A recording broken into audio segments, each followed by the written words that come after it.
রাজাকার রাজাকার খেলার দিন শেষ। মন মতো হইলে মুক্তিযোদ্ধা, মন মতো না হইলে রাজাকার, এই দিন শেষ। ওই দিন আর নাই, এই কার্ড দিয়ে আর খেলার দিন নাই। এগুলো মানুষ আর খায় না এখন, এগুলো গিলে না আর। সাধারণ মানুষ বড্ড সচেতন। দেখেন, কালের বিবর্তনে, সময়ের আবর্তনে একই পরিক্রমা আমাদেরকেও ট্যাগিং করে, আমাদেরকে মৌলবাদী বলে, ব্যাকডেটেড বলে, রাজাকার বলে, জঙ্গি বলে, যুদ্ধাপরাধী বলে। আছে না এরকম? ওয়াসবির আলা মা ইয়াকুলুন, নিজের সাথে মিলায় নেন, যা বলে ধৈর্য ধারণ করো। ওয়াহজুরহুম হাজরান জামিলা, জাস্ট ইগনোর দেম, ভালোভাবে ইগনোর করেন, খালাস, সালাম দিয়ে কেটে পড়েন। তাহলে প্রিয় ভাইরা, এই বিপদ আপদ আমাদের পিছু ছাড়বে না, পিছু ছাড়বে না। নবীদের পিছু ছাড়ে নাই, আমরা কোথায়? আমরা আর কি? বিপদ আমাদেরকে ধৈর্য ধারণ করতে হবে, মনোবল হারাইলে হবে না। দেখেন বিশ্বনবী কিভাবে আপনাদেরকে সান্ত্বনা দেয়। বিশ্বনবী বলেন, আজাবান লি আমরিল মুমিন, মুমিনের ব্যাপারটা বড় আশ্চর্যজনক। ফাইন্না আমরাহু কুল্লাহু লাহু খাইর, মুমিনের জীবনে যা ঘটে সবটাই খাইর, সবটাই কল্যাণ। ইন আসাবাতহু সাররাউ শাকারা ফাকানা খাইরাল্লাহ ওয়া ইন আসাবাতহু দাররাউ সাবারা ফাকানা খাইরাল্লাহ। মুমিনের জীবনে যদি সুখ আসে তাহলে মুমিন শুকরগুজার হয়, এটা তার জন্য ভালো। আর যদি মুমিন জীবনে দুঃখ আসে তাহলে সে সবর ইখতিয়ার করে, এটাও তার জন্য ভালো। সুবহানাল্লাহ। তাহলে দেখেন, আমরা হয় সুখে থাকি নয় দুঃখে থাকি, ঠিক কিনা বলেন? তাহলে সুখের সময় আমরা শুকর করি, কি করি?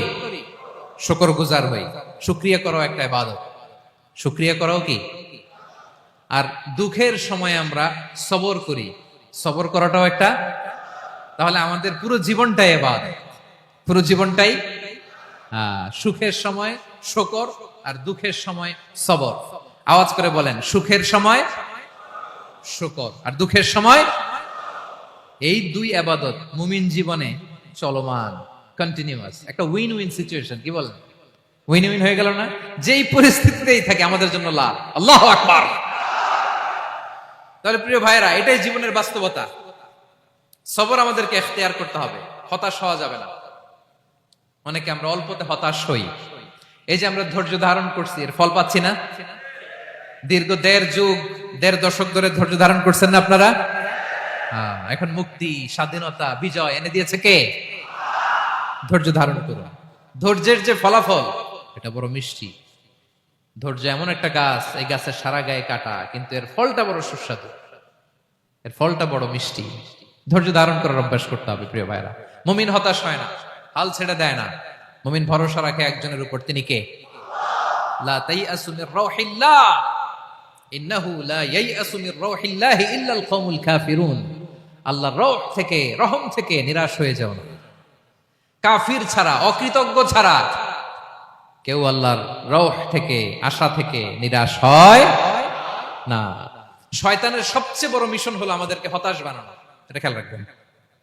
শয়তানের সবচাইতে বড় মিশন কি? আমাদেরকে হতাশ করে দেয়া। হতাশ বানাইতে পারলে সে সাকসেসফুল, খুশি। কিন্তু আমরা এত সহজে হতাশ হই না, আমরা নিরাশ হই না, আমরা বিপদে হাল ছেড়ে দেই না। আমরা ভরসা রাখি এক মহান সত্তার উপর, তিনি কে? মনে থাকবে? বিপদ আসলে ভেঙে পড়বেন, ভিসা না হইলে কান্নাকাটি শুরু করবেন, ব্যবসায় লস হইলে হাউমাউ, দেশ থেকে কোনো দুঃসংবাদ আসলে হতাশ হবেন, ভেঙে পড়বেন। ধৈর্য ধারণ করব আমরা। আওয়াজ করে বলেন, আমরা কি করব?